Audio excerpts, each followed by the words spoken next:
Alright, we're going to be watching Ahoud, who is playing Mercy on Suravasa. This is Bronze 3 on console. Hi, I'm new to this, but I want to know if anyone could take a moment of their time to review this game. I'm trying to improve my role as a support, starting with Mercy, and just went with the first game I played. I know it many flaws. I'm Bronze, but I want to know where to start improving and being the best support I can for my teams. Hoping to just hit Silver consistently and work from there. Alright, so we're just going to watch the first few minutes of this game. Based on looking at this game, I presume you are very new to Overwatch, which is fine. It's good. Welcome to the game. And I'm going to take some time to talk through like the general play style of Mercy. Mercy's actually not a hero I cover very often, but like at this level it should be totally fine. So for Mercy, I want you to think about three things. Number one, who am I supposed to be beaming right now, right? Is it DPS? Is it tank? Is it the other support? That's like one of the big differentiators between you and better Mercies. Number two, am I using the right kind of beam? Should I be using a healing beam, a yellow beam, or should I be using the blue beam, which is damage? As a general rule, as Mercy, you should be trying to use damage beam as much as you can possibly get away with. And the reason for this is because Mercy is actually quite a bad healer. As healers go, right, as supports go, she actually is in pretty close to the bottom for healing. There's only like a couple supports that like do less healing than her. So you should actually focus on your damage beam, which is very unique. No other hero increases damage as part of their base abilities like Mercy does. Zenyatta increases damage taken, and Nano increases damage dealt, but that's an ultimate ability. So Mercy's the only hero, I'm trying to think, confirm this in my head. Baptiste Window also does it, that's also an ultimate. But Mercy's the only hero that increases damage, outgoing damage, which is extremely unique and changes breakpoint sometimes, which can result in kills. So that's number two, is should I heal beam, should I blue beam? Right, yellow beam, blue beam. Number three is, am I positioned correctly? Most notably, am I positioned somewhere where I can beam the right target, and am I positioned somewhere where I won't die? So let's watch the gameplay and let's think through those three things, okay? Number one, am I beaming the right target? Number two, am I using the right kind of beam? And number three, am I positioned correctly? In particular, am I making sure that I'm not vulnerable to die? So what you've done right here is already dangerous, which is where you've already stepped in front of your DPS. You shouldn't do this. Like, you just kind of follow them in. This is actually kind of a reverse scenario where you're kind of okay because the soldier's way far ahead of your team. But in general, you should not walk in front of your team. So be very, very careful about this. So right here, you're going to be damaging the blue beaming the Hanzo here. I don't know that you want to be blue beaming Hanzo here because your soldier's already way far ahead. So he's actually going to be like the front of the action. So you could have switched over by now and followed your soldier out way back here, right? You could have Guardian Angeled up and you could follow your soldier out instead of blue beaming your Hanzo, who's going to be really far away from the fight. So you could be all the way up here with your soldier, blue beaming, and then you could be on him right now as he's shooting down targets. And for example, right there, like maybe he gets a kill right now with blue beam. It'd be pretty close, right? No, he 100% gets a kill here. Well, he gets a kill here anyway, but he gets a kill there a little bit faster if you're blue beaming him. So blue beam people who can actually deal damage, right? Your soldier's out here, he can deal damage. Your Hanzo's back here, he can't deal damage because he has no line of sight. So blue beam people who can actually deal damage. Okay? So that's the first thing. So now we're here just chilling.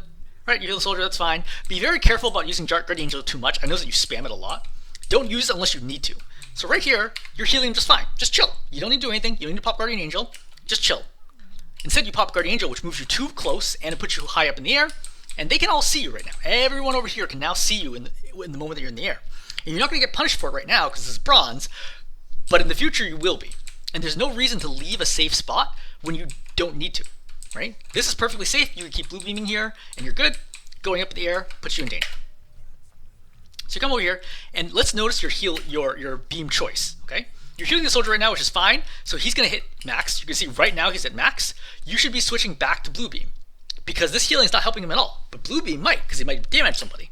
So you need blue beam right now. Same thing for Hanzo. You're healing the Hanzo, but the Hanzo's full health. You need to be blue beaming right now. Really, really important. Hanzo takes a little bit of damage. You have to be blue beaming right now. This is like your moment where you have to be blue beaming. You don't need to worry about healing the tank. Generally speaking, you should not be on the tank at all. Your DPS do way more damage than tanks do, so you want to be blue beaming DPS, right? 30% more damage on a higher number gives you more damage than 30% of damage on a lower number. Tanks typically do somewhere between like 80 to 130 damage per second. DPS almost universally do somewhere between 150 to 250 DPS, right? It's like a really significant difference. DPS consistently do somewhere between like 25 to like 100% more damage than tanks do. It's a really sizable difference. So you really want to be blue beaming DPS instead of tanks. I feel like I'm losing my voice. All right, so your Moira's going to be here. She's going to take a hit right there. So right now you should be healing your Moira. One of the few times where you should be prioritizing healing over damage is when your other support's in trouble, because supports typically don't have good ways to heal themselves. They can heal their teammates really easily, but they can't heal themselves as easily. So right now, you need to be healing your Moira. As soon as you see that your Moira is low, you should be healing the Moira right now. And you see, because you're slow to heal her, she could have died right there, right? The Ramattra actually misses that punch, and she's forced to fade. She's not going to die this time, but in higher level play, when the Moira fades, the enemy team will see her fade and they'll follow her and they'll kill her after she fades, because then she has no way to avoid. So it's really, really important to be healing your supports like in a timely fashion. Also, having your Moira fade means that she stops healing your D.Va, which means your D.Va could have gotten demacked here. There's no need for you to do this right here. Again, you're reasonably safe. This is like a good position. You can play back here, right? Heal, heal, heal, like damage, whatever is going to happen. You're going to see that you're just going to fly forward and you're going to fly up in the air. This soldier right now could easily kill you. Like, he just looks up, just kills you out of the air. Again, at higher level play, you will die so fast to this. so very fast. And so you have to understand the concept of cover, right? And line of sight, and think, hey, look, this is bad because this puts me right next to both of the DPS, up in the air, just slowly floating. This is a very easy kill. So at higher ranks, you will literally die in less than 1 second if you do this. And you'll be shocked because as you'll start approaching that rank, you'll be like, wow, I'm dying way more than I used to. And that's why. It's because you're putting yourself in a bad position. So D.Va's going to get demacked here. You're going to try to shoot the soldier. As Mercy, I would say at your level, I would basically never pull out your pistol. Is it actually correct to sometimes pull out your pistol? It is. But I think at the level that you're at, I would focus on the basics, on the fundamentals of just like beaming the right targets. So right now, instead of trying to shoot the soldier, you want to instead be helping your team get kills / survive. So for example, right now, you could be flying to the right and you could be healing or blue beaming, boosting, right, your soldier right now to help kill that Mercy. That's a better use of your time than trying to shoot the soldier. So right here, so again, notice that your soldier is full health, right, but you're still healing. You really need to be putting blue beam down. You notice that you're still using your heal beam. Right? Now your team happens to wipe everybody, but you didn't do a whole lot here. Right? Now, I would say that you're using heal beam roughly 80 to 90% of the time. In reality, you should actually only be using heal beam less than half of what you're going for. Typical blue beam rates are something like 60% plus of the time, so you're spending way too much time on heal beam. Okay? Very, very important. You need to spend way more time on blue beam. Regardless, you're going to cap here. This is just the poke phase for team fights resetting. And again, don't worry about your tank. Okay, your tank's totally fine. You got plenty of health. You don't need to drop down here to play the tank. Just play with the DPS right now and just damage boost the Hanzo or the soldier. You do not want to do this right here where you drop, because you'll see that you'll have to walk in front of the opposing team right now. If I'm coming out here, I see you right here, I just kill you right now. Like, you're just dead for sure. So you need to make sure to not put yourself out of position. Try to keep your team between you and the enemy at all times. This is a good position to play. This is a fine position to play. This is a bad position. This is a terrible position. This is death. This is like instant death here. No matter what level it is, if you're standing here, you're instantly dead. And you're not that far away from the instant death spot. So just try to keep yourself out of line of sight of the enemy whenever possible. Mercy is actually one of the few heroes in the game where you're not really incentivized to see the enemy at all, because you don't have any abilities to interact with them. You only enable teammates. So unlike somebody like Baptiste, for example, where you have to heal teammates and shoot the enemies at the same time, Mercy doesn't have that problem. So you don't have to worry about it. Just stay somewhere around corners where you can help your team out without exposing yourself to the enemy. You'd be surprised at how easy it is to carry games as Mercy if you just never die and you're just constantly beaming people. So once again, you're just floating way too far forwards. So if I'm over here, I'm the soldier, you see you're up, I kill you right now, because you're very, very slow, right? Really easy to hit. Then you're going to drift forwards right now. Again, plenty of time for me to kill you, to shoot you straight out of the air. Fortunately, your team is killing everybody, which is great. Right, get some kills, excellent, right? I would note, again, you're doing way too much healing, right? Way too much yellow beam, more blue beam, way more blue beam, way more blue beam. Like as much blue beam as you can possibly get away with without people dying. If you blue beam to the point that your teammate dies, probably too much blue beam, right? Then you should have used more healing. But you're going to need to make mistakes to learn how far you can push things. Otherwise, you're going to have games where you're like, I lost, but I don't know what I could have done differently. Like, I was healing the whole time. I tried to keep people up. It's because you're not blue beaming enough.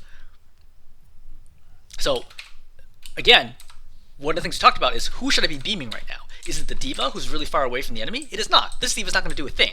This Hanzo, though, is a threat to one-shot somebody at any moment in time. So I want to be blue beaming my Hanzo right now who's clearly in a fight. Right? Over here, if you blue beam and he pops Storm Arrow, he one-taps this Echo.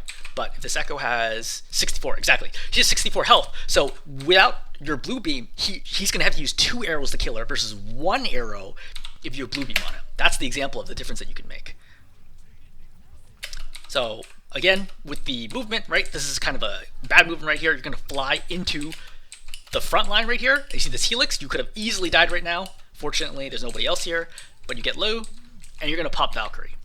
So this is going to be pretty advanced for your level. But one of the things you need to do to get better at the game is you need to track how many teammates and how many enemies are alive at any moment in time.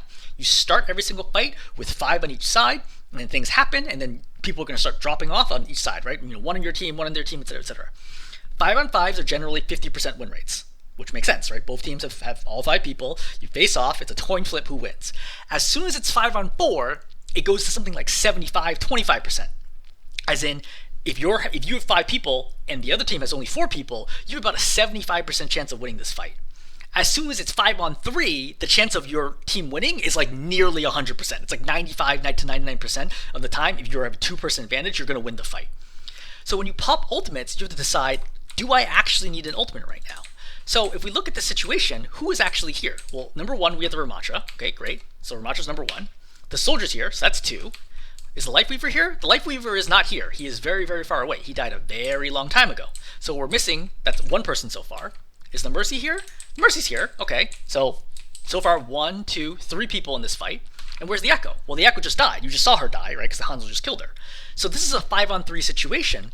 So your chance of winning this fight is already nearly 100%. And for you to pop Valk here is a waste because you want to save Valk for a situation where you actually need it and to turn, for example, a 50-50 fight. You don't want to pop Valk here.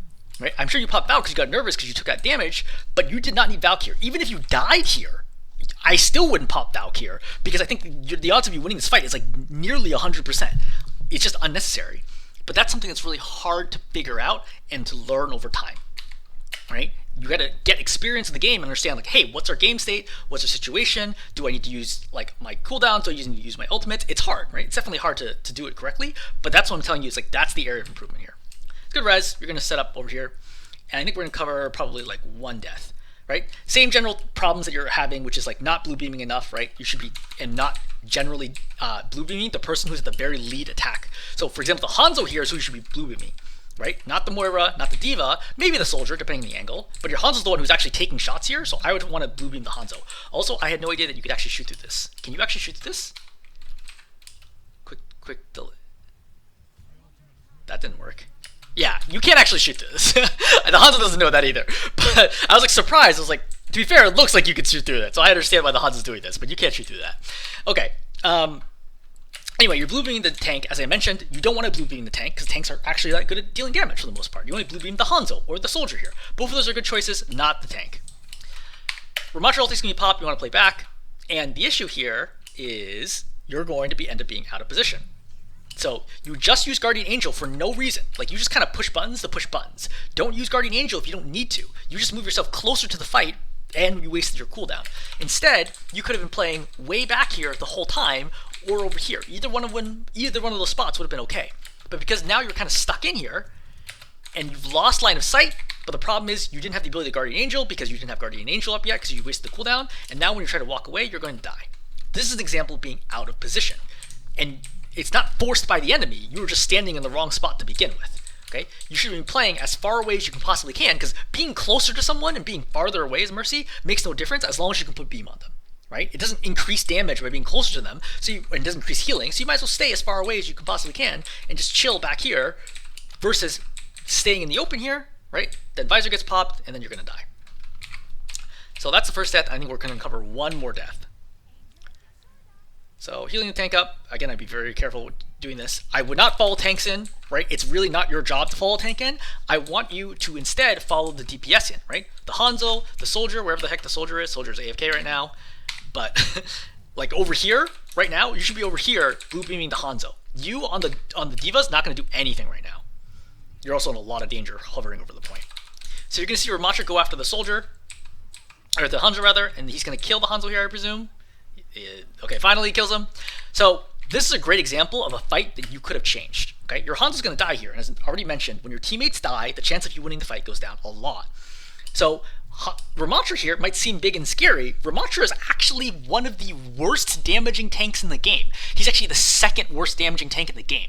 So Sigma does 72 damage a second, I think, something like that.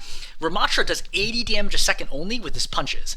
That might still seem like a lot, because he'll kill you in, 2.5 seconds, but Mercy heals for 55 health a second, which means if you subtract that away from the damage that Ramatra does, he only ends up doing 25 damage a second, which means assuming he landed every single punch, it would take him 8 seconds to kill your Hanzo from full health, right? With a little bit of wiggle room because of the way breakpoints work, but it's pretty close. It certainly would take him way over 5-6 seconds to kill your Hanzo, for sure. If you were just healing the Hanzo right now through this. If you're just standing over here healing your Hanzo, he literally just cannot die to this Ramatra. Okay? So that's something that you need to think about is that's way more value. Keeping your Hanzo alive while also distracting the enemy tank and letting your team do whatever it is they're going to do, right? Your Moira's here, she's popping Coalescence, your D.Va's full health. Your D.Va doesn't need you, but your Hanzo needs you. And that's what you need to recognize is who needs me. That goes back to point number 1 is, am I beaming the right target? In this case, you are not. You need to be pocketing your Hanzo here, keeping him alive, because that's what's going to actually help you win this fight. Your D.Va here can't kill anybody, right? There's way too much sustain here, right, for that to happen. You should really be pocketing Hanzo here, keeping him alive. Then, at some point in time, once your soldier pops Visor, you fly over here, and then you pop Blue Beam on him, because Visor's a strong ultimate, it's guaranteed to hit because it's perfect accuracy, and then he can burn people down even faster. But letting your Hanzo die here is really bad. Do not pop res when people can see you like that. This Ramatra should just straight up killed you. I don't really know why he didn't. Oh, because he thinks that's going to do something. He could have just killed you with the staff. He did not need to throw this vortex. You should be dead right now. Right? If he just shot you with the staff while walking to the right, you were just dead. Right? Now you're in trouble. But you're super low, panicking, and then you're going to die. So let's just think here for a second. What could you... First of all, you shouldn't have done this res. But now that this res is popped, the goal here would be to back off long sight lines and try to get back here, and then rotate to your D.Va if you need to. Going back forwards towards the Ramatra gives him a chance to chase you down. And now that he's popped punches, you have nowhere you can go to avoid this and not die. Right? Really, the best option you have is try to run this way and kite him out as long as possible, and then turn and look up and then fly over here to your Hanzo. That's pretty much the only scenario that you would survive here. But flying towards him guarantees your death. Right? This right here definitely kills you. Alright, I'm going to stop there. Hopefully this is helpful in general to think about how to improve at Mercy, what you should be focusing on, and in particular, what are the points you can take away from this game, this specific game. Alright, hopefully that helps.